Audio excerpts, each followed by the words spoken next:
پا رہے ہیں؟ تم نہ معلوم کا دل کا سجدہ ہوتا ہے، تم نہ معلوم کا دل کی نماز؟ اللہ نے جب اتنا پہرے کے ساتھ اس قرآن کو نازل کیا اور علوم الہیہ کو نازل کیا، علوم شریعت کو نازل کیا، تو آج یہ گنجائش باقی ہے اگر پیغمبر کسی اور سے پڑھتے تو کہتے علم کی دو قسمیں ہیں، شریعت کی دو قسمیں ہیں، ایک شریعت وہ ہے جو اللہ نے نازل کی اور ایک شریعت وہ ہے جو پیغمبر نے استاد سے سیکھی۔ یہ احتمال تھا، اس احتمال کے دروازے کو تالا لگانے کے لیے اللہ تبارک تعالیٰ نے پیغمبر کا استاد نہیں رکھا۔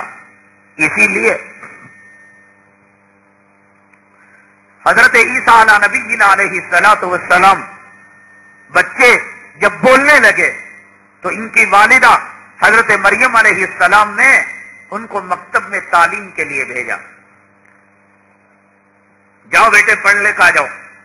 اب گئے حضرت عیسیٰ علیہ الصلوۃ والسلام، میرے اللہ کی قسم اگر ایک الف استاد پڑھا دیتا، نورانی قاعدے کا ایک زبر زیر پڑھا دیتا، کائنات میں حضرت عیسیٰ سے بڑھ کر اس استاد کا درجہ ہو جاتا۔ استاد کوئی معمولی چیز نہیں ہے، علم سکھانے والا کوئی معمولی نہیں ہے، شریعت میں اس کا بہت اونچا مقام ہے اور بہت اونچا درجہ ہے۔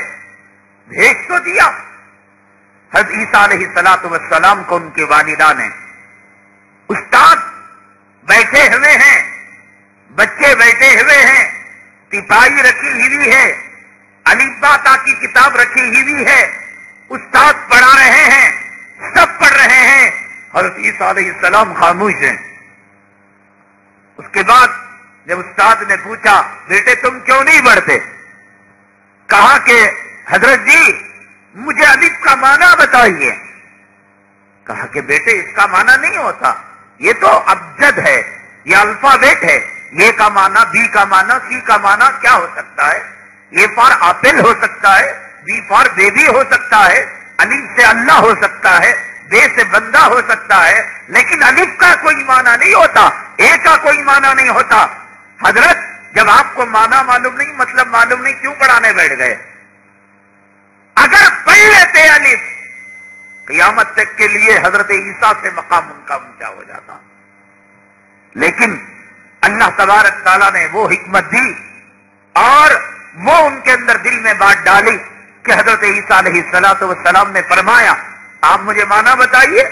کہنے لگے اس کا معنی نہیں ہوتا بیٹا، کہنے لگے میں بتاؤں گا۔ فرمائیے بتائیے۔ کہا کہ حضرت یہ بتائیے سکھانے والے کا مقام اونچا ہوتا ہے یا سیکھنے والے کا مقام اونچا ہوتا ہے؟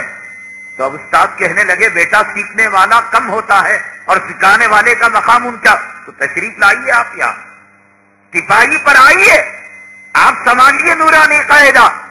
عیسیٰ علیہ السلام 3-3.5 سال کی عمر، بولنے کی عمر، استاد کے مقام پر گئے، الف سے اللہ کی وحدانیت پر وہ درس دیا، وہ سبق دیا کہ استاد ہکا بکا رہ گیا اور سیدھے کہا کہ تم میرے پاس پڑھ نہیں سکتے، تمہیں پڑھانے والی ذات کوئی اور ہے۔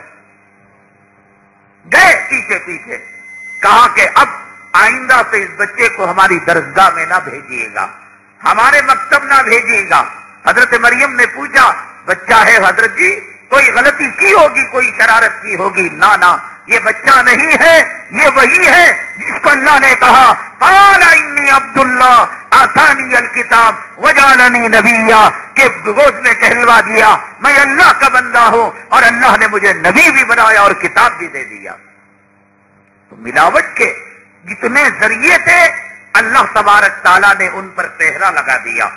ہر پیغمبر کو امی بنایا، ہر پیغمبر کو ان پڑھ بنایا، ہر پیغمبر کو اپنا شاگرد بنایا اور اس شاگردگی کے اندر کسی اور کو شریک نہیں کیا۔ اللہ نے اس کے ظاہر کی حفاظت کی، اس کے باطن کی بھی حفاظت کی اور کہا ثم ان علینا بیانا، اے محمد صلی اللہ علیہ وسلم لا تحرک به لسانک لتعجل به، آپ اس کی فکر نہ کیجیے، ہر چیز کی ہماری ذمہ داری ہے۔ اللہ کے نبی صلی اللہ علیہ وسلم کتنے اونچے مقام کے، کتنے اونچے درجے کے، اللہ کو آپ پر اعتبار نہیں تھا، آپ پر بھروسہ نہیں تھا؟ کیا اللہ تعالیٰ نہیں کہہ سکتے تھے اے محمد صلی اللہ علیہ وسلم آپ عربی ہیں، آپ کی زبان عربی ہے، آپ عربی لینگویج جاننے والے ہیں، میرا کام صرف یہ ہے میں نازل کر دوں گا، آپ سمجھائیے؟ یہ نہیں کہا، کہا کہ قرآن کے ظاہر کو بھی بیان کرنا ہماری ذمہ داری اور کلام پاک کے معنی کو بھی بیان کرنا ہماری ذمہ داری۔ 1400 سال بعد وکٹوریا کا کوئی بچہ، آدیان کا کوئی کتا قرآن کے اندر کیا اپنا معنی مطلب بیان کرے گا؟ اللہ نے نبی کو ہدایت دی اور نبی کو پاور نہیں دیا، نبی کو اختیار نہیں دیا کہ اے محمد اپنا معنی اور مطلب بیان کرو صلی اللہ علیہ وسلم۔ ثم ان علینا بیانا، اللہ آیتیں نازل کرتے اور آیتوں کا جو معنی ہوتا مطلب ہوتا اللہ تبارک تعالیٰ خود اس کی تشریح بیان کرتے، خود اس کی وضاحت کرتے۔ اللہ کے نبی صلی اللہ علیہ وسلم نے حضرات صحابہ کرام کو قرآن دیا، اور جب قرآن دیا اسی حفاظت کے ساتھ جس حفاظت کے ساتھ اللہ کے نبی صلی اللہ علیہ وسلم نے جبریل امین علیہ السلام سے لیا، کوئی گڑبڑ نہیں، بالکل امانت کے ساتھ، دیانت کے ساتھ، اور جو معنی، جو مطلب اور جو تشریح اللہ نے بیان کی اس کو خود اللہ نے گواہی دی سورہ نجم کے اندر، وَمَا يَنْطِقُ عَنِ الْهَوَىٰ إِنْ هُوَ إِلَّا وَحْيٌ يُوحَىٰ، کہ نبی جو بات بیان کرتے ہیں اپنے خیالات کی بات بیان نہیں کرتے، جو وحی نازل ہوتی ہے وہ وحی نبی صحابہ کرام کے سامنے پیش کرتے ہیں، کوئی گڑبڑ آپ نے نہیں کی، کوئی یسألونک عن الروح، یسألونک عن المحیط، یسألونک عن الاہلہ، یہ لوگ چاند کے بارے میں سوال کرتے ہیں، یہ لوگ روح کے بارے میں سوال کرتے ہیں، یہ لوگ عورت کی ناپاکی کے بارے میں سوال کرتے ہیں۔ اللہ کے نبی نے جواب نہیں دیا، کہا کہ جاؤ میں انتظار کرتا ہوں وحی کا۔ اگر نبی کو اختیار دیا جاتا کہ وہ لوگوں کے سوال کا جواب اپنی مرضی کے مطابق دے دیں اور تشریح اپنی مرضی کے مطابق کر دیں تو اللہ کے نبی صلی اللہ علیہ وسلم سائل کے سوال کا جواب بالفور دے دیتے، لیکن آپ نے کہا انتظار کرو وحی کا۔ اب وحی آتی اور پھر کہتے یسألونک عن الاہلہ قل ہی مواقیت للناس، اے محمد صلی اللہ علیہ وسلم کہہ دیجئے یہ لوگوں کے وقت کے اندازے کے لیے یہ چاند کا موسم ہم بدلا کرتے ہیں۔ یسألونک عن المحیط، یہ کیا ہے ناپاکی؟ قل هو اذن فاعتزلوا النساء فی المحیط، اے محمد صلی اللہ علیہ وسلم آپ کہہ دیجئے یہ ناپاکی ہے اور اس ناپاکی کی حالت میں مرد عورت سے دور رہے۔ اللہ کے نبی نے نہیں، آیت نازل ہوتی تھی یسألونک عن الروح، یہ روح کے بارے میں سوال کرتے ہیں، جواب نہیں دیا، آیت نازل ہوئی قل الروح من امر ربی، کہہ دو کہ روح میرے رب کا حکم ہے، میرے اللہ کا حکم ہے۔ نبی کو اختیار نہیں دیا گیا، اور اسی کے ساتھ امانت اور دیانت کے ساتھ اللہ کے نبی صلی اللہ علیہ وسلم نے قرآن کو صحابہ کرام تک پہنچا دیا۔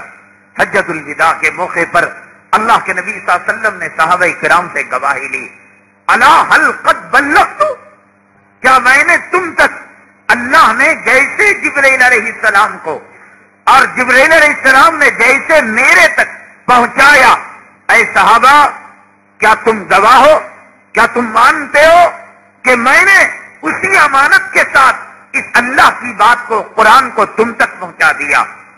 سب نے کہا قد بلغت یا رسول اللہ، اے اللہ کے نبی صلی اللہ علیہ وسلم آپ نے بغیر چون و چرا، بغیر کسی اختلاف کے، بغیر کسی کم و بیشی کے آپ نے اللہ کے حکم تو ہم تک پہنچا دیا۔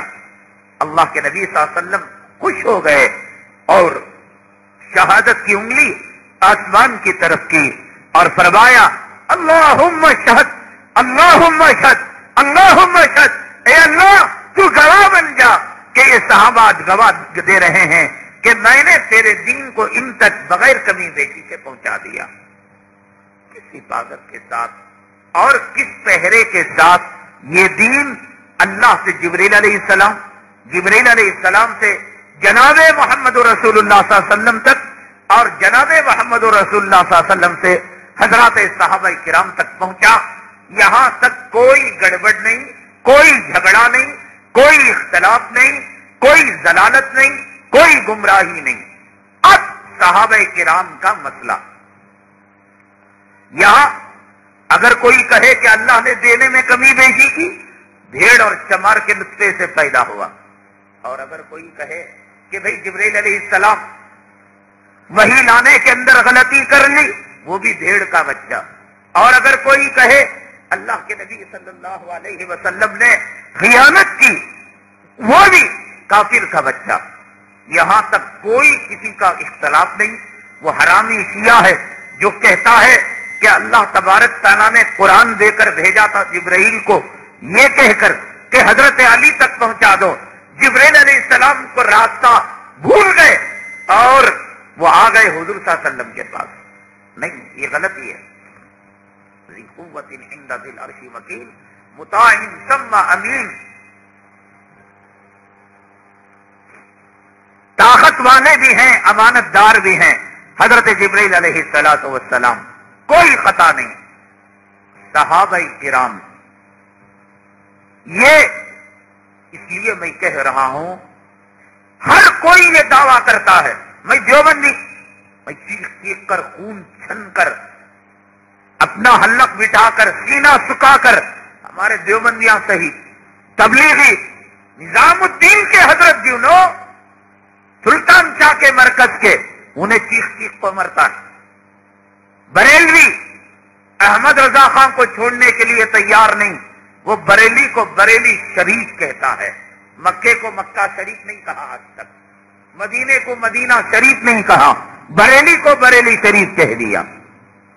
ہر کوئی اب یا تو شخصیت پرستی یا نہیں تو کتاب و سنت, جیسے ذاکر نائک کا طبقہ غیر مقلدوں کا کیا کہتا ہے, یہ تمہیں صحابہ کو مانتی کہ قرآن حدیث کو مانتی؟ کیا مطلب الیاذ باللہ, صحابہ کرام قرآن پر عمل کرنے والے نہیں تھے, حدیث پر عمل کرنے والے نہیں تھے؟ بہت اہم بات ہے. اور دنیا کا اللہ کی قسم میں کھا کر کہتا ہوں, کوئی فرقہ تمہیں ایک انچ صراط مستقیم سے نہیں ہٹا سکتا. اللہ چاہتا تو ایک طریقے پر رکھ دے سکتا. مکے میں ووچ نماز, مدینے میں ووچ نماز, نورانی مسجد میں ووچ نماز, بلال مسجد میں ووچ نماز, 4 مینار میں, 1 مینار میں, 8 مینار میں. لیکن اللہ تبارک تعالیٰ اس امت کا مقام اونچا کرنا چاہتے ہیں, اسے کانٹوں پر چلا کر جنت الفردوس دینا چاہتے ہیں, اسے گمراہی کے راستے پیدا کر کر صراط مستقیم دینا چاہتے ہیں.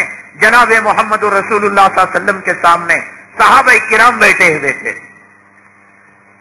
درخت کی ٹہنی آپ نے لی یا انگلی, زمین کے اندر ایک لکیر کھینچی اور لیفٹ میں رائٹ میں, لیفٹ میں رائٹ میں الگ الگ آپ نے جیسے کھیتے کی کھال کے اندر ایک درمیانی لکیر, پھر سائڈ کے لکیرہ, سیدھے طرف دامیں طرف, سیدھے طرف, رائٹ میں لیفٹ میں آپ نے کھینچی اور کھینچ کر فرمایا یہ جو راستہ ہے جنت کا راستہ, بیچ کا راستہ, صراط مستقیم کا راستہ, یہ اور یہ راستہ یہ گمراہیوں کے راستے ہیں. ہر گمراہی کے راستے کے سرے پر شیطان بیٹھا ہوا ہے, تمہیں اچک کر اس راستے پر لے جانا چاہتا ہے. لوگوں آگاہ رہو, نفس کی نہ مانو, خواہشات کی نہ مانو, دل کی نہ مانو, شیطان کی نہ مانو, صراط مستقیم پر چلو گے تم کامیاب ہو جاؤ گے. اللہ کے نبی صلی اللہ علیہ وسلم نے ہر چیز کو بتا دیا. آپ نے فرمایا لوگوں ایک زمانہ آئے گا, اختلافات ہوں گے, جھگڑے ہوں گے, پارٹیاں بازی ہوں گی, ہر پارٹی اپنے کو حق پرست کہے گا, اپنے کو جنتی کہے گا, اپنے کو نبی کا متبع کہے گا. ہر ایک کہتا ہے میری ذمہ داری میں دیوبند کی ترجمانی کروں, بریلوی کی ترجمانی, لیکن آپ کو جو میں معیار دے رہا ہوں یہ معیار نہ دیوبند کا دیا ہوا, نہ بریلی کا دیا ہوا, نہ قادیان کا دیا ہوا, نہ مرکز نظام الدین کا دیا ہوا, اللہ رسول اور قرآن و حدیث کا وہ معیار، وہ ترازو دے رہا ہو، اس ترازو کے اندر اگر باپ بھی آئے گا پہچان لیں گے یہ باپ حق پر ہے یا باطل پر ہے، استاد بھی آئے گا پہچان لیں گے یہ استاد جنتی ہے یا جہنمی ہے۔ اس چیز کو سمجھانے کے لیے میں نے شریعت کے بیک گراؤنڈ کو بیان کیا کہ شریعت کوئی کھیل تماشا نہیں، ایک محفوظ پہرے کے ساتھ اللہ نے جبرائیل کو دی اور جبرائیل نے آقا کو دیا اور آقا نے صحابہ کرام کو دیا، اور ایک دے سکتا تھا، ایک ہی طریقہ، 2 پلی ٹوپی دے دی اور کہا تمام مسلمان 2 پلی، دیکھو 5 وقت کی نماز دی اللہ نے، کہیں دنیا میں اختلاف ہے کہ 3 وقت کی پڑھے یا 7 وقت کی پڑھے، جب اللہ تو نے کہہ دیا 4 اماموں میں اختلاف نہیں، مقلد غیر مقلد میں اختلاف نہیں، سنی میں اختلاف نہیں، تبلیغ میں اختلاف نہیں ہے، نہیں اللہ نے حج دیا، حج میں اختلاف ہے، اللہ نے روزے دیے، کوئی یہ کہتا ہے شوال کے مہینے میں 30 روزے رکھیں، شعبان میں رکھیں، پوری دنیا جب اللہ نے کہا رمضان کا مہینہ روزوں کا مہینہ، جب اللہ نے کہا 5 نمازیں، کوئی 4 نہیں کہا، کوئی 7 نہیں کہا، تو اللہ تعالیٰ کہہ دیتا سینے پر ہاتھ باندھ لو پوری دنیا ہو جاتی، اللہ کہہ دیتا آہستہ آمین کہو پوری دنیا مان لیتی، اللہ کہہ دیتا زور سے، لیکن اللہ تعالیٰ یہ اختلاف رکھ کر ہمیں آزمانا چاہتے ہیں، ہمیں امتحان لینا چاہتے ہیں۔ اللہ تعالیٰ کی شان رحیمی اور شان کریمی کو بیان کیا جاتا نہیں جاتا، اللہ رحیم ہے، کریم ہے۔ آپ جانتے ہیں وہ واقعہ، ایک آقا کے زمانے میں صاحب تھے اور انتقال ہونے لگا، کلمہ طیبہ کا ان کو ورد کیا جاتا، تلقین کی جاتی، سب بات کرتے، کلمہ نہیں پڑھتے۔ اللہ کے نبی صلی اللہ علیہ وسلم کو یہ بات کہی گئی، اللہ کے نبی صلی اللہ علیہ وسلم نے اس مرض کی علت کو پہچان لیا، اس مرض کے سبب کو پہچان لیا، فرمایا کہ ان کی والدہ کو بلاؤ، والدہ کو بلایا گیا اور کہا گیا کہ اماں جی بیٹے کی غلطی کو معاف کر دو۔ ماں نے کہا میں نہیں مانوں گی، میرے دل کو بہت تکلیف پہنچائی ہے، عورتوں کی بات مان کر وہ دنیا کا کمینہ بدخصلت انسان جو ماں کو منہ پر بری بات کہے، ماں کا دل دکھائے، باپ کا دل دکھائے، کائنات میں اس سے بدتر اور کوئی انسان نہیں۔ ماں باپ وہ ہیں کہ اور گناہوں کی سزا اللہ قبر میں دیتا ہے، ماں باپ وہ ہیں اور گناہوں کی سزا اللہ حشر میں دیتا ہے، ماں باپ وہ ہیں اور گناہوں کی سزا اللہ جہنم میں دیتا ہے۔ اگر کوئی جوڑو کا غلام جوڑو کی بات سن کر ماں کے دل کو ایذا پہنچائی، باپ کے دل کو تکلیف پہنچائی، میرے اللہ کی قسم مرتے وقت اللہ زبان سے کلمے کو چھین لے گا، اس سے بڑا عذاب اور کیا ہو سکتا ہے۔ اللہ نے اپنی اور اپنے نبی کی اطاعت کے بعد سب سے زیادہ جو حکم دیا وہ اس بات کا حکم دیا کہ وَلَا تَقُلْ لَهُمَا اُفٍّ وَلَا تَنْهَرْهُمَا وَقُلْ لَهُمَا قَوْلًا كَرِيمًا، کہ ان کو اف تک بھی نہ کہو اور ان سے اچھی بات کہو۔ یہ ماں ہے جس کے قدموں تلے جنت، یہ ماں ہے اگر کافر بھی ہو جائے اور مشرک بھی ہو جائے، قرآن میں حکم ہے فَلَا تُطِعْهُمَا وَصَاحِبْهُمَا فِي الدُّنْيَا مَعْرُوفًا، کہ ہاں کفر کی شرک کی بات میں ان کی بات نہ مانو، وَصَاحِبْهُمَا فِي الدُّنْيَا مَعْرُوفًا، لیکن دنیا کے معاملے میں ان کا دل نہ دکھاؤ۔ نبی کے زمانے کے وہ آدمی، ظاہر سی بات ہے داڑھی مڈے تو نہیں ہوں گے، گھر میں ٹی وی تو نہیں لگی ہوگی، ڈش اینٹینا تو نہیں ہوگا، کیبل کلیکشن تو نہیں ہوگا، اور جورو کے غلام بھی تو نہیں ہوں گے۔ کبھی اپنی ماں کے سامنے کوئی ایسی بات کہہ دی ہوگی کہ جس کی وجہ سے ماں کے دل کو ٹھیس پہنچ گئی۔ ماں زندی ہے، جمعہ کی نماز کے بعد قدموں میں پڑھ کر معافی مانگ لو، کل قیامت کے دن میری بات یاد کرو گے۔ ماں مر چکی ہے، ماں کے لیے حج کرو، ماں کے لیے عمرہ کرو، ماں کے لیے صدقہ کرو، ماں کے لیے خیرات کرو، اللہ سے دعا کرو اے رب کائنات، جہالت میں، نادانی میں ماں کو صدمہ پہنچا دیا، اے اللہ یہ حج کا ثواب اس تک پہنچا دے، مولا تو راضی کروا دے۔ بہت خطرناک گناہ ہے، خطرناک گناہ۔ ایک تو حقوق العباد کا گناہ ہی خطرناک، اور اس میں یہ جورو کے غلاموں کے لیے خطرناک سزا ہے کہ اللہ موت کے وقت کلمہ طیبہ چھین لیتے ہیں، خاص طور سے وہ جورو کے غلام جو جورو کی بات سن کر ماں کو کچھ کہہ دیا، باپ کو کچھ کہہ دیا۔ آقا کو بات سمجھ میں آ گئی، آقا نے کہا کہ ماں کو بلاؤ، فرمایا کہ میں سب معاملہ سمجھ گیا ہوں، ایک کام کرو، معافی نہیں دیتی، لکڑیاں جمع کرو اور اس لکڑیوں کے اندر اپنے بچے کو ڈال دو۔ کہا کہ آقا ایسا نہیں ہو سکتا، فرمایا کہ ماں اگر تو معاف نہیں کرے گی اللہ تعالیٰ جہنم کی آگ میں تیرے بیٹے کو ڈالے گا۔ تب ماں کی سمجھ میں آیا اور ماں نے معافی دے دی اپنے بیٹے کو، تب اللہ تبارک تعالیٰ نے ان کی زبان سے کلمہ طیبہ کو جاری فرمایا۔ ماں کے بڑے احسانات ہیں۔ علماء نے کہا کہ ماں زچگی کے وقت جو تکلیف سہتی ہے اور ایک مرتبہ جو آہ کرتی ہے، پوری زندگی خدمت کر کر ماں کے دودھ کے قطروں کا حساب چکانا، ماں کے رونے کا حساب چکانا، ماں کی خدمت کا حساب چکانا، ماں کی تربیت کا حساب چکانا، یہ دور کی بات، ماں پیدا کرتے وقت ایک آہ جو کہی اس آہ کا کوئی نہیں ادا کر سکتا۔ اس لیے اگر ماں مر چکی ہے، جمعہ میں ایک مرتبہ ماں کے قبر کی زیارت کریں، ایصال ثواب کریں، صدقے کا اور خیرات کا معمول بنائیں، ہر ہفتے ہر مہینے 2-3 غریب کو کھانا کھلایا، ماں کے حق میں ایصال ثواب کیا، 3 مرتبہ قل واللہ پڑھا روزانہ، ایک کلام پاک کے ختم کا ثواب، اللہ سے دعا کی مولا غلطی ہو گئی، ماں کی نافرمانی، اے اللہ یہ ثواب پہنچا دے۔ ممکن ہے قیامت میں جب کلام پاک کی ماں ڈھیر دیکھے گی، عمرہ دیکھے گی، حج دیکھے گی، صدقہ دیکھے گی، تو کہے گی میرے بیٹے تو نے جو تکلیف پہنچائی اس سے زیادہ مجھ پر احسان کیا، چل میں نے معاف کر دیا۔ قدم کے نیچے جنت ہے، نہیں ملے گی ماں کی ناراضگی کے ساتھ۔ باپ جنت کا دروازہ ہے، اسے دکھ پہنچا کر جنت نہیں ملے گی۔ تو اللہ تبارک تعالیٰ تو رحیم ہے، کریم ہے۔ وہ ماں جو اپنے بچے کو لکڑیاں سلگا کر ڈالنا نہیں چاہتی، اللہ جہنم میں ڈالنا کیسے پسند کریں گے؟ اللہ نے جہنم کو کیوں بنایا؟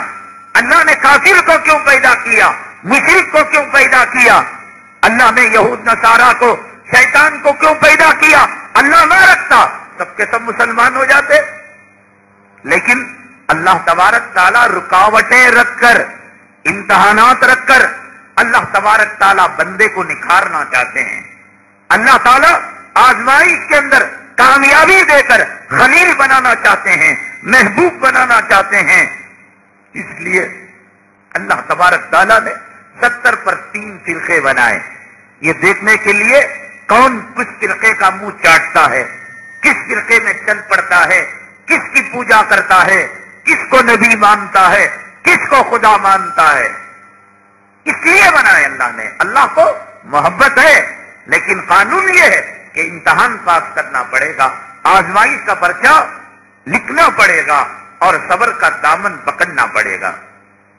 اس لیے اللہ تبارک تعالیٰ نے فرقے رکھے۔ 5 نمازیں رکھی، کوئی فرقہ نہیں۔ اللہ نے روزے رکھے، کوئی فرقہ نہیں۔ اللہ نے حج رکھا، کوئی فرقہ نہیں۔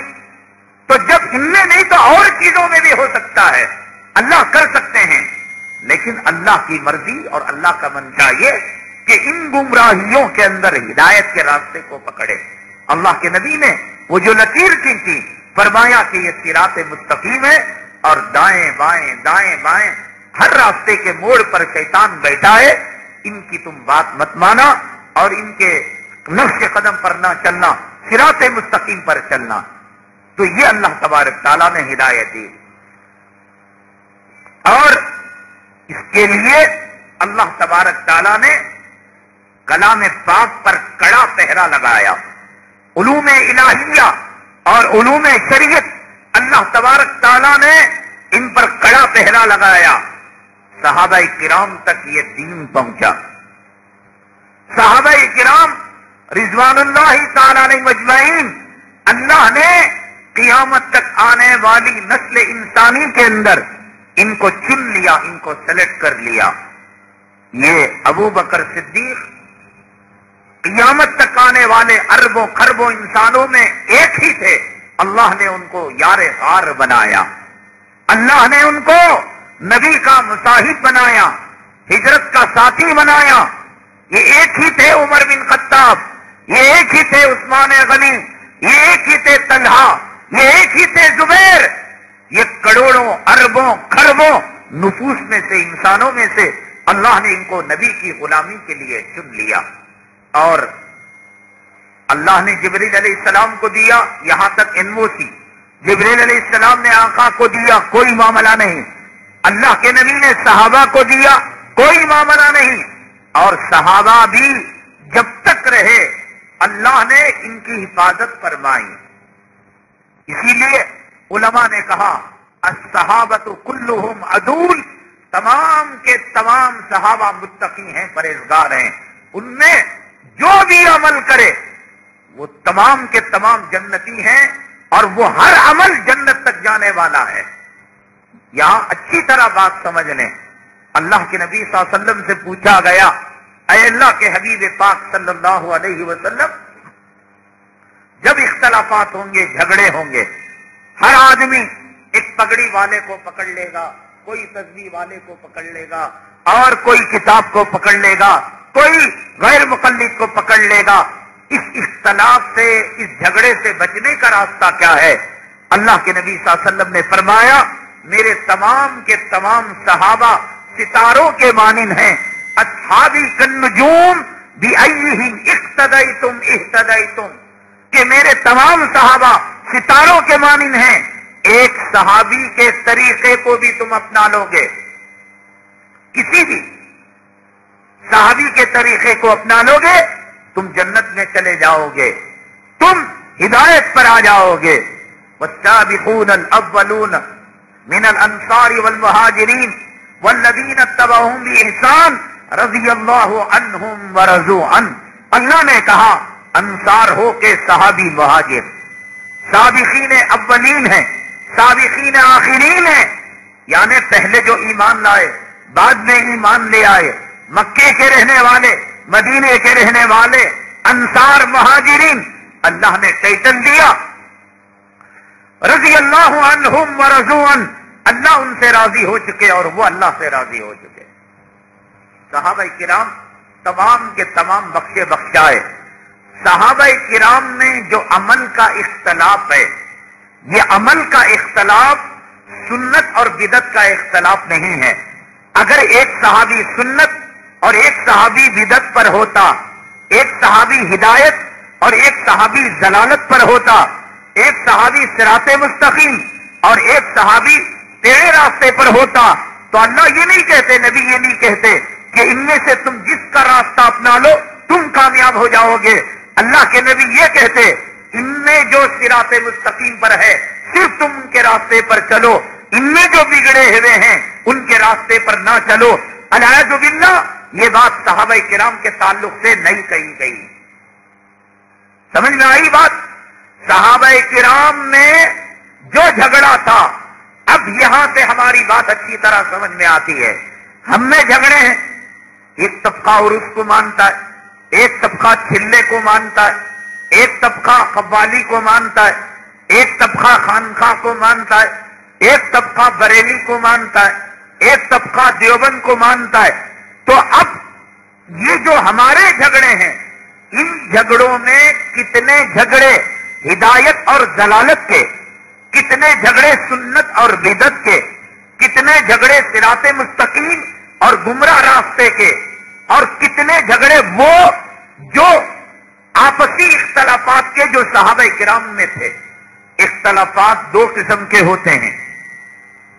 ایک اختلاف اجتہادی اختلاف. اللہ کے نبی صلی اللہ علیہ وسلم نے ایک بات کہی، اس بات کے سمجھنے میں صحابہ کرام کی دو رائے ہو گئی. صحابہ کرام سمجھنے میں اس کے دو مطلب لے لیے. احد کے میدان میں اللہ تبارک تعالیٰ کے نبی صلی اللہ علیہ وسلم نے صحابہ کرام کے ایک طبقے کو پہاڑ کے ایک دامن پر لگا دیا اور فرمایا کہ تم اس وقت تک کھڑے رہنا کہ جب تک کہ ہماری جیت نہ ہو جائے.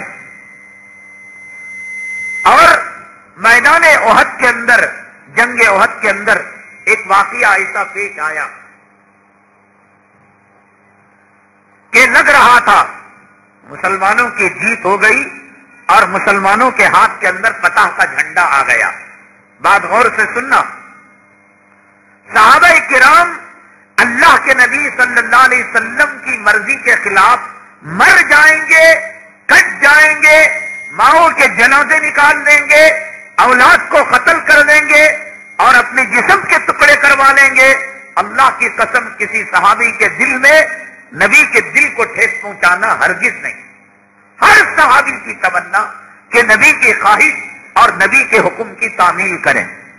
اب مسئلہ یہ ہے کہ اللہ کے نبی صلی اللہ علیہ وسلم نے کہا کہ آپ پہاڑ پر رہیں جب تک کہ مسلمانوں کے ہاتھ میں فتح کا جھنڈا نہ آ جائے. اب ایک وقت وہ آیا کہ بظاہر مسلمان کامیاب ہو گئے. صحابہ کرام دو حصوں میں تقسیم ہو گئے. ایک طبقہ کہنے لگا اب ہم کو نیچے جانا چاہیے اس لیے کہ اللہ کے نبی صلی اللہ علیہ وسلم نے کہا کہ جیت ہو جائے اس وقت تک تمہیں رہنا. دوسرا صحابہ کرام کا طبقہ تھا، وہ کہنے لگا اللہ کے نبی صلی اللہ علیہ وسلم نے یہ نہیں کہا کہ جیت ہو جائے تو پہاڑ سے اتر جانا. دونوں کا منشا نبی کے حکم کی تعمیل ہے، دونوں کا منشا نبی کی رضامندی ہے. دونوں صحابہ کرام کا منشا الیاذ باللہ نبی کے حکم کے خلاف چلنا نہیں ہے. یہ صحابہ کرام کے بارے میں ہم سوچ بھی نہیں سکتے. ایک طبقہ نیچے آ گیا اور ایک طبقہ اوپر رہ گیا. اللہ کے نبی صلی اللہ علیہ وسلم نے کسی طبقے کو برا نہیں کہا.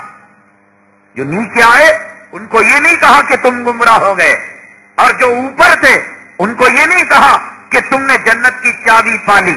اس لیے کہ حکم کی تعمیل میں دونوں صحابہ کرام نے اجتہاد کیا.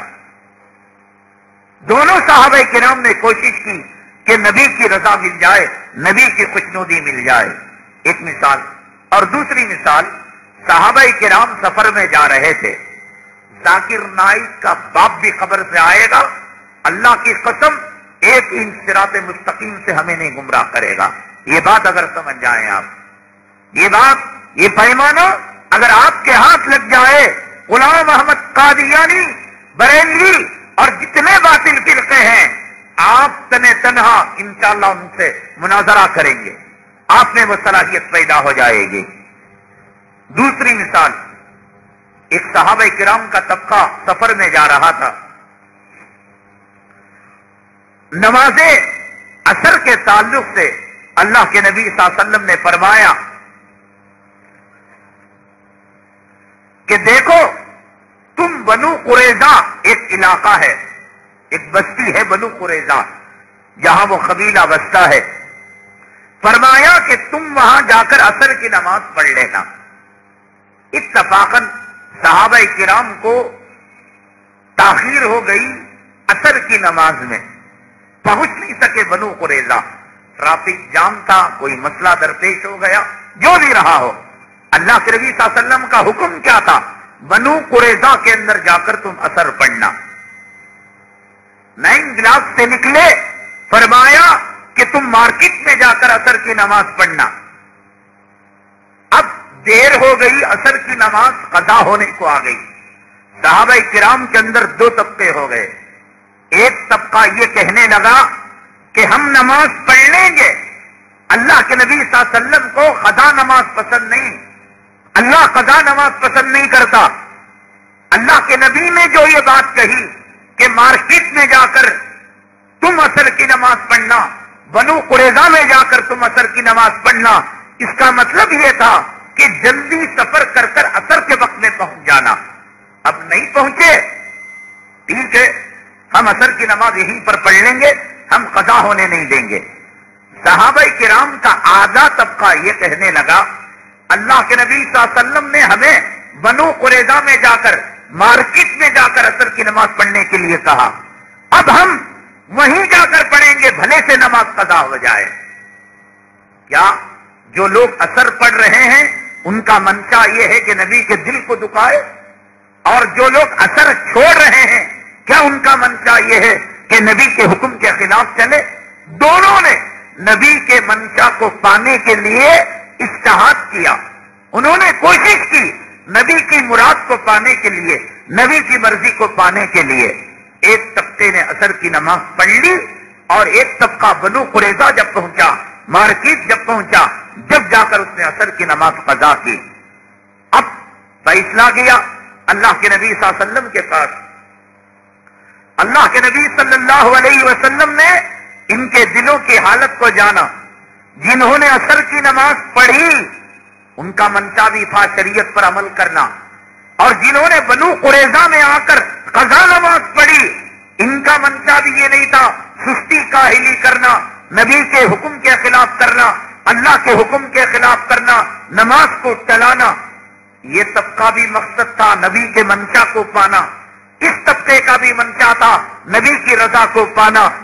اللہ کے نبی صلی اللہ علیہ وسلم نے فرمایا تم نے عصر کی نماز کی قضا کی تم بھی کامیاب ہو، اور تم نے عصر کی نماز کو پڑھا تم بھی کامیاب ہو۔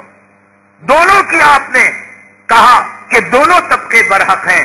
اسی لیے صحابہ کرام میں جو آپس میں اختلافات ہیں، نظریات کے، جزئیات کے اختلافات، یہ اختلافات ہدایت اور ضلالت، جنت جہنم کے اختلافات نہیں، یہ اختلافات نظریات کے اختلافات ہیں، اجتہاد کا اختلاف ہے۔ ہر اختلاف اللہ کو پسندیدہ ہے، ہر جھگڑا نبی کو پسندیدہ ہے، ہر طریقہ صراط مستقیم ہے۔ اس لیے جب پوچھا گیا جناب محمد رسول اللہ صلی اللہ علیہ وسلم سے، جب جھگڑے آ جائیں، اختلافات آ جائیں، امت فرقوں میں بٹ جائیں تو ہم کیا کرنا چاہیے؟ اللہ کے نبی صلی اللہ علیہ وسلم نے فرمایا میرے صحابہ کے طریقے کو تم میں سے کوئی اگر ایک صحابی کے طریقے کو پالے گا وہ کامیاب ہو جائے گا، وہ ہدایت پر آ جائے گا، وہ صراط مستقیم پر آ جائے گا۔ صحابہ کرام نے جو بھی عمل کیا وہ عمل کامیاب عمل ہے۔ اللہ تبارک تعالیٰ نے ان لوگوں کے لیے جنت کا معیار بنایا حضرات صحابہ کرام کو۔ وَلِلَّهِ الْعِزَّةُ وَلِرَسُولِهِ وَلِلْمُؤْمِنِينَ، عزت اللہ کے لیے، اللہ کے رسول کے لیے۔ اور جب یہ آیت نازل ہوئی وَلِلْمُؤْمِنِينَ، یہی تو صحابہ کرام تھے، یہ وہ اللہ رسول پر ایمان لانے والے۔ تو یہاں تک بات بالکل موتی کی ہے۔ اللہ نے جبرائیل کو جو بات کہی کوئی اختلاف نہیں، جبرائیل علیہ السلام نے آقا تک جو بات پہنچائی کوئی جھگڑا نہیں، آقا نے صحابہ کو جو طریقہ دیا اس میں کوئی جھگڑا نہیں، صحابہ نے جو عمل کیا اس میں بھی کوئی جھگڑا نہیں۔ اب صحابہ نے الگ الگ کیا، کوئی رفع یدین کیا، کوئی نہیں کیا، کوئی آمین زور سے بولا، کوئی آمین آہستہ بولا، ہر صحابہ کا عمل جنت میں پہنچانے والا۔ اب یہ کہ ان اعمال میں کون سا عمل ہم لیں اور کس بنیاد پر لیں؟ صحابہ کرام ہر صحابی جنتی، ہر صحابی اللہ راضی، ہر صحابی سے نبی راضی، کوئی کام انہوں نے وہ نہیں کیا جو اللہ کی مرضی کے خلاف ہو، اللہ کے منشا کے خلاف ہو۔ میں نے گزشتہ جمعہ عرض کیا تھا ایک ایک صحابی ایک ایک کمال کا، ایک ایک صفت کا، ایک ایک خوبی کا، کوئی صحابی خوبیوں سے خالی نہیں اور صفات سے خالی نہیں۔ اللہ کے نبی صلی اللہ علیہ وسلم بیٹھے ہوئے تھے، آپ نے فرمایا اب جو آدمی آئے گا وہ آدمی جنتی ہے۔ اللہ کے نبی سے جناب محمد الرسول اللہ صلی اللہ علیہ وسلم کی زبان رسالت مآب صلی اللہ علیہ وسلم سے یہ پیشن گوئی کے آنے والا، جیسے کہ ہم کہتے ہیں کہ اب آنے والا وہ ہے جو سور کا گو کھا کر آیا، کتے کا پیشاب پی کر آیا، کوئی شک نہیں۔ رمضان میں برفی کھانا حرام، کھجور کھانا حرام، رمضان کا روزہ رکھ کر زمزم پینا حرام ہے نا، لیکن رمضان میں کچھ کتے ایسے ہیں سور کا گو کھا کر آتے ہیں۔ جمعہ کی اذان کے بعد، جمعہ کا خطبہ شروع ہونے کے بعد، جمعہ کی نماز شروع ہونے کے بعد جو کاروبار کر کر آیا وہ سور کا پاخانہ کھا کر آیا، وہ کتے کا گو کھا کر آیا، وہ مرے ہوئے باپ کا پیشاب پی کر آیا۔ شربت نہیں پیتا روح افزا، مکے کا کھجور نہیں کھاتا اور زمزم نہیں پیتا، وارے مسلمان روزہ رکھ کر کتے کا پاخانہ چاٹ کر آتا اور کہو ماننے کے لیے تیار نہیں۔ کہتے ہیں اب جو آیا وہ کتا کا گو کھایا جاتا ہے، اب جو آیا سور کا گو کھایا وہ جاتا ہے۔ وہ زمانے میں بات تھی، اللہ کے نبی صلی اللہ علیہ وسلم نے فرمایا اب جو آئیں گے وہ سیدھے جنت میں جائیں گے۔ فرماتے ہیں کہ انصاری صحابی آئے ایک دن کے بعد، دوسرے دن مجمع بیٹھا ہوا، اللہ کے نبی صلی اللہ علیہ وسلم نے فرمایا اب جو آئیں گے وہ جنتی، وہی صحابی جو کل آئے تھے آج آئے۔ تیسرے دن مجمع بیٹھا ہوا تھا، فرمایا اب جو آئیں گے وہ جنتی، تیسرے دن وہی صحابی آئے۔ فرماتے ہیں صحابی کیا عمل کیا؟ ہر صحابی کے اندر ایک عمل، ہر صحابی کی ایک خصوصیت۔ ابو بکر میں صداقت، عمر کے اندر عدالت، عثمان کے اندر حیا، علی کے اندر علم، خالد ابن ولید کے اندر شجاعت۔ ایک ایک صحابی ایک ایک فن کا ماہر تھا، ایک ایک خوبی کا ماہر تھا اور نبی کی ایک ایک صفت کو لیا ہوا تھا۔ آج کا منافق کوئی انگریز کا پیشاب، کوئی یہودی کا پاخانہ، کوئی سور کا پاخانہ، ایک ایک منافق ایک ایک کتے سور کا پیشاب پاخانہ کھانے والا۔ عید کے بعد روزہ رکھا تو رکھا، نہیں رکھا تو نہیں رکھا۔ عید منا رہا ہے زور سے، تراویح پڑھا نہیں پڑھا، قرآن پڑھا نہیں پڑھا، اعتکاف کیا نہیں کیا، عید ملن کے نام پر مرو مرو مسلمانوں، مرو اور کافروں کی غلامی کرو اور بھیڑوں جواروں کے سامنے جھکو اور عالموں کی بے عزت کرو اور مساجد کی بے حرمتی کرو۔ بنگلور کے ایک اجتماع میں سیکولر مسلمانوں نے سدرشن کو بلایا، اس نے مسلمانوں کی ذات پر تھوکا، مسلمانوں کی برادری کو تھوکا، اسلام کی توہین کی، قرآن کی توہین کی، مجمع مسلمانوں کا، اسٹیج مسلمانوں کا اور عنوان جو قائم کیا گیا عید ملن کے نام پر، اور بھیڑوں کو ساتھ لو۔ لا يتخذ المؤمنون الكافرین اولیاء من دون المؤمنین، اللہ نے کہا یہ کافر تمہارے دوست نہ ہوئے ہیں نہ ہو سکتے ہیں۔ علماء سے چڑ، داڑھی والوں سے چڑ، اماموں سے چڑ، کچھ حرامزادے کتے سور کی اولاد مسجد میں آتے ہیں، یہ کتنا کیا ٹائم کو اذان نہیں ہوئی، ٹائم پر جماعت نہیں ہوئی، مسجد کی گھڑیاں لاگے، مسجد کی اللہ کی قسم مسجد میں داخل ہوتے ہیں، اللہ کے نبی کو جیسے منافقوں کو دیکھ کر، یہود و نصارہ کو دیکھ کر، دین کے دشمنوں کو دیکھ کر دل میں ملول پیدا ہوتا تھا، آج امریکہ کے کتے، برطانیہ کے کتے، منافق بھیڑوں چماروں کی اولاد اسلامی مسلمانوں کی شکل میں مسجد میں آئے ہیں، دین کے کام میں رکھنا پیدا کرتے ہیں، اڑچنیں پیدا کرتے ہیں، حق کے کام کے اندر رکاوٹیں پیدا کرتے ہیں۔ ہمت نہیں سدرشن سے جا کر مقابلہ کرتے، ٹھاکرے سے جا کر مقابلہ کرتے، بابری مسجد کا مقدمہ لڑتے، ہمت نہیں کہ اسلام مسلمان دشمنوں کے سامنے زبان دراز کرتے۔ بھیڑوں کی جھوٹی چائے پیتے ہیں، حرامزادے غیروں کے سامنے جھک جھک کر چلتے ہیں اور مسجد میں آ کر اکڑتے ہیں۔ اس نے قرآن کے خلاف بات کہی، حج کے خلاف بات کہی، کیا تھا؟ مجمع صاحب بھاگ گیا۔ آج ہماری مجلس میں ہم بھیڑوں چماروں کو بلا کر آج اتنا ہے کہ وہ ہماری ذات کو برا کہے، برادری کو برا کہے۔ مسلمانوں، صحابہ کرام کے اوصاف پیدا کرو۔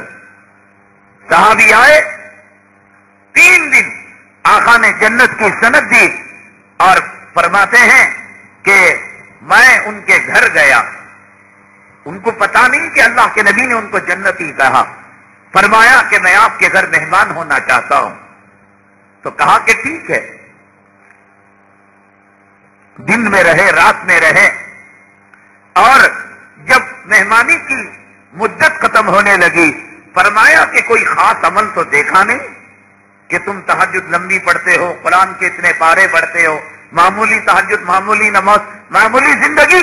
لیکن اللہ کے نبی صلی اللہ علیہ وسلم نے آپ کو کہا کہ آپ جنتی ہیں. کس وجہ سے آپ کو کہا؟ مسلمانوں دلوں کا میل نکالو.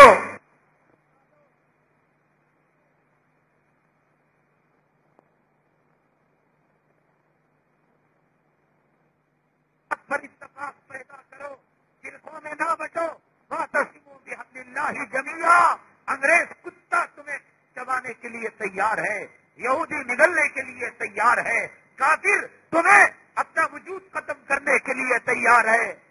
تمہارے آپسی اختلافات، آپسی جھگڑے، کینہ، کپٹ، غیبت، یہ تمہیں تباہ کر دیا ہے، برباد کر دیا ہے. فرماتے ہیں کہ میں نے کوئی خاص عمل نہیں دیکھا. فرمایا ویسا تو کوئی خاص عمل نہیں. اللہ کے نبی نے تمہیں کہا پہلے دن آج جو آئے گا جنتی، دوسرے دن، تیسرے دن، لگاتار تم 3 دن آتے رہے. بتاؤ اللہ کے نبی نے ایک بات کیوں کہی؟ وہ صحابی کہنے لگے خاص عمل تو نہیں کہ 40 رکعت میں قرآن جو ہے تہجد پڑھ دوں، قرآن کو اتنا ختم کر دوں. ہاں میرے دل میں کسی مسلمان کے تعلق سے برا میل نہیں ہے. ایک مسلمان دوسرے مسلمان کے خلاف پن بولے تھے، ایک فرقہ دوسرے فرقے کو ڈاؤن کرنے کی فکر میں. صحابہ کرام یہ وہ طبقہ جو بخشایا ہے، اور تمام کا تمام جنتی صحابہ کرام کا طبقہ. اب ان کے اختلافات کو لے کر ہم کیسا ایک فرقہ بن سکتے ہیں جبکہ صحابہ میں خود الگ الگ طریقے تھے. کسی نے رفع دین کیا، کسی نے نہیں کیا، کسی نے آمین کہا، کسی نے نہیں کہا. اب لے تو کیا طریقے سے لیں؟ کیا شخصیتوں کو پکڑ کر لے، یا قرآن و حدیث کو لے، یا اوٹ کہ زیادہ صحابہ کس طرف، کم صحابہ کس طرف، انصار کس طرف، مہاجر کس طرف؟ یہ سب سمجھنا نہ میرے بس کی بات ہے نہ آپ کے بس کی بات ہے. یہ علماء ہیں، یہ ہمارے کبار ہیں، یہ اسلاف ہیں. ایک طرف بزرگ بھی ہیں اور ایک طرف ان کے ہاتھ میں کتاب و سنت بھی ہے. بہرحال ہمارا کام یہ ہے کہ ہم ان جو ہے صحابہ کرام کے بتائے ہوئے نقش قدم پر چلے، چھوٹی چھوٹی چیزوں کے اندر الجھے نہیں. ہمارے لیے جنت کا راستہ یہ ہے. آقا نے فرمایا رمضان المبارک کے بعد شوال کے جو 6 روزے رکھے گا اللہ تبارک تعالیٰ اسے سارے سال کے روزوں کا ثواب مرحمت فرمائیں گے. جس نے رمضان کے روزے رکھے، جس نے روزے ہی نہیں رکھا بے وقوف، وہ کیا 6 روزے رکھے گا؟ اس کو 1000 روزے رکھیں گے، پھر اس کے بعد وہ رکھے گا. رمضان کے جس نے روزے رکھے، 6 روزے شوال کے مہینے میں رکھے، سال بھر کے روزوں کا اجر اسے ملے گا. یہ 6 روزے پورے شوال کے مہینے میں کبھی بھی آپ رکھ سکتے ہیں. کنٹینیو رکھیں، 2 کر کر رکھیں، 1 کر کر رکھیں.